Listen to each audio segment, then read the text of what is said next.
A dor neuroxénica, que vai ser porque, pola fisiopatoloxía desa espondilose, vai a comprimirse algunha estrutura neurolóxica, a médula espinal ou o nervio periférico, no canal ou salindo da columna vertebral, e vai dar dolor de orixe neuroxénico, que vai ter unhas características determinadas, despois veremos.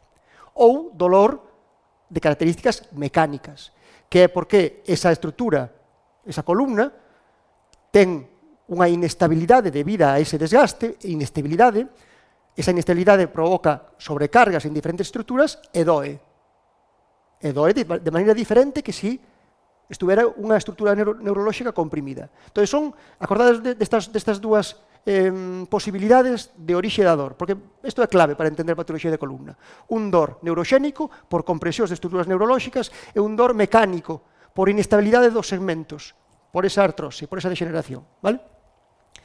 E unha cousa importantísima na patoloxía de columna é que a intensidade da dor non correlaciona coa magnitude dos cambios artrósicos na resonancia magnética, por exemplo. O sea, podemos ter unha resonancia magnética horrorosa, estar asintomáticos, e ter unha resonancia magnética perfecta, estar incapacitados pola dor lumbar. Iso pode ser na patoloxía de columna.